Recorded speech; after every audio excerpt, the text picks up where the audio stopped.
अस्सलाम वालेकुम, welcomes to women corner. आज हम आपको बहुत सी ही आसान और सिंपल पाजामा की कटिंग करना सिखा रहे हैं। इसके लिए हमने 2.5 मीटर शलवार का पीस लिया है।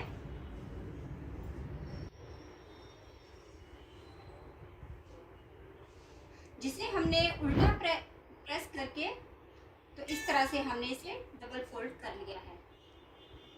सबसे पहले हम लंबाई लेंगे। लंबाई हमें पजामे की चाहिए 34 इंचेस।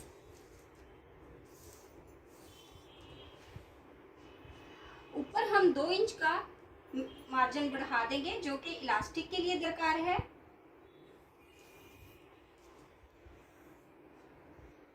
कुल मिला के हो जाएगा 36 इंच। इसके अलावा नीचे की तरफ हम 3 इंच बढ़ा देंगे जो कि पंचा फोल्ड करने के काम आएगा।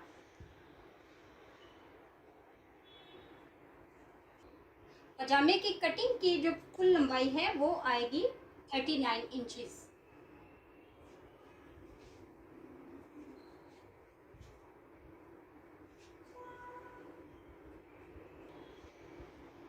लंबाई का निशान लगाकर हमने इसे इस तरह से दोहरा फोल्ड कर लेना है।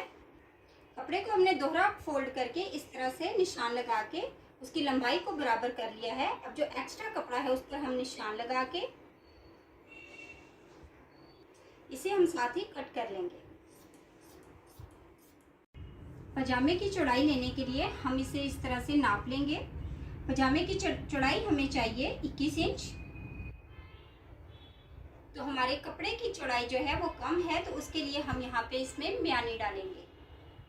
लंबाई में से जो एक्स्ट्रा कपड़ा हमने काटा है उसे हम इस तरह से चौड़ा फोल्ड करके म्यानी की जगह पे लगाएंगे। कपड़ा साथ लगाने के बाद अब हम इसका दोबारा से नाप ले लेंगे। 21 इंच चौड़ाई हमें चाहिए थी, तो हमारे ये म्यानी डाल लेने से ट्राउजर की लंबाई जो और चौड़ाई जो है वो बराबर हो चुकी है। अब हम म्यानी पर से आसन का नाप लेंगे। आसन तैयार हमें चाहिए 16 इंच। 2 इंच हम इलास्टिक के लिए इसमें बढ़ा लेंगे, तो टोटल मिलाकर हमारे आसन की लंबाई हो जाएगी 18 इंच। कपड़े की दूसरी तरफ से हम पांचे का निशान लगाएंगे। तैयार पांचा हमें चाहिए 9 इंच।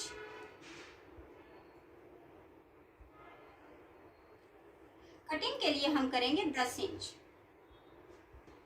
अब हम पांचे और आसन के निशान को आपस में मिला देंगे। निशान हमने लगा लिए हैं, अब हम इन्हें कट कर लेंगे।